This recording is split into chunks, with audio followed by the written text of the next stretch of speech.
জন্মমৃত্যুর অমোঘ নিয়মে পৃথিবীতে আসে মানব সন্তান। এদেরকেও ঝরে যায়, কেউ আবার প্রখর কিরণে মুখরিত করে চারপাশ।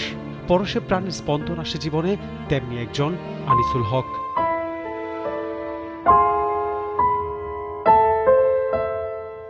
তিনি স্বপ্ন দেখতেন পৃথিবীকে বদলে দেয়ার।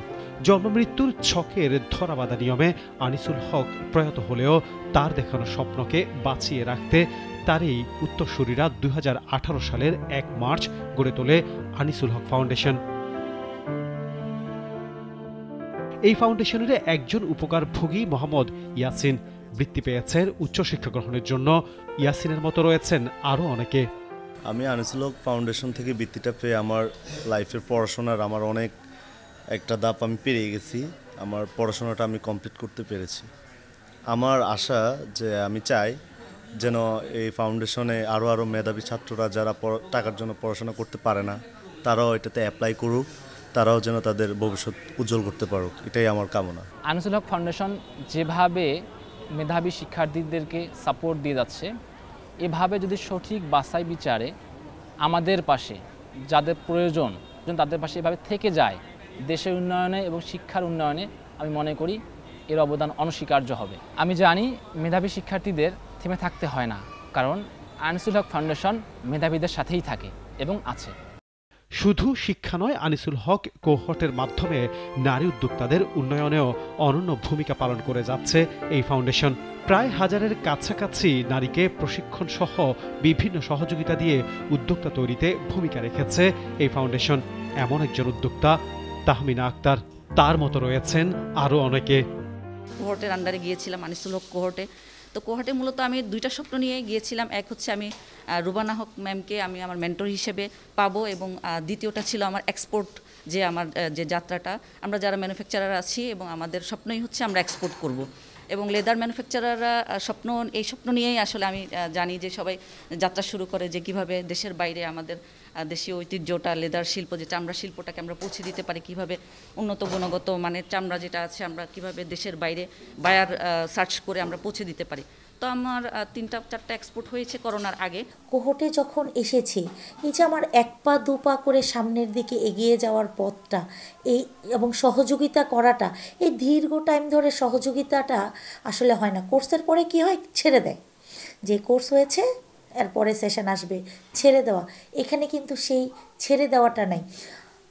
আমার মনে হয় যে কোহর্ট দেখে যে আমার চেষ্টা, আমি কতটুকু চেষ্টা করছি।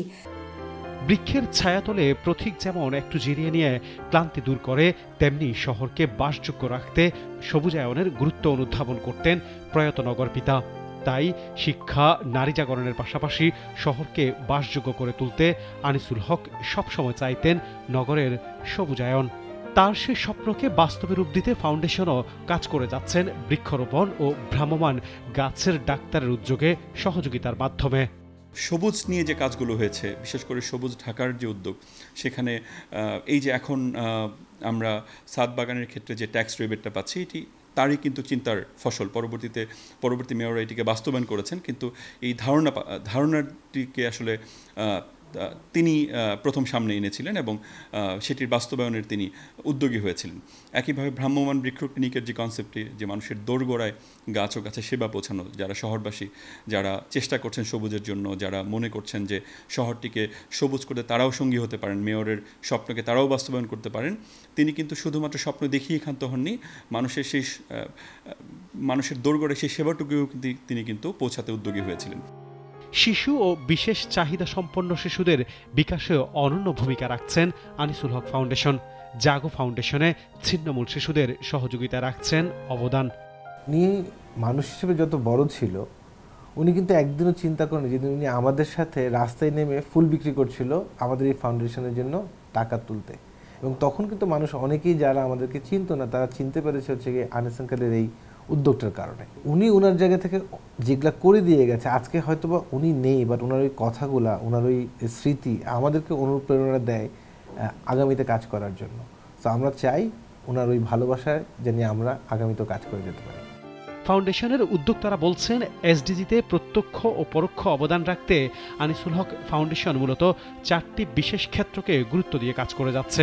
উদ্যোক্তার বিকাশ, বিশেষ করে নারী ও তরুণ উদ্যোক্তাদের উন্নয়ন, সবুজ নগরায়ন, শিক্ষা সহায়তা, বিশেষ করে উচ্চশিক্ষা বৃত্তি, শিশু ও বিশেষ চাহিদা সম্পন্ন শিশুদের বিকাশ এবং দায়িত্বশীল গণমাধ্যম তৈরিতে সাংবাদিকতায় প্রশিক্ষণে সহযোগিতা ও বৃত্তি প্রদানে বিশেষ ভূমিকা পালন করছে। একসময়কার নগরের অভিভাবক আনিসুল হক চাইতেন পোশাকের বুনন আর শৈল্পিক নকশার মতোই নগরে তুলির আঁচড় কাটতে। সেই নগর পিতা না থাকলেও তার অভাব আজও নগরের জনমানসে অনুভূত হয়। সেই নগরের এক সময়কার কথার জাদুকরের স্বপ্ন বাস্তবায়নে তাই সারথি হয়েছে আনিসুল হক ফাউন্ডেশন। মানুষ সংঘবদ্ধ হলে পৃথিবী বদলে যেতে পারে। আনোয়ার হোসেন, নাগরিক, ঢাকা।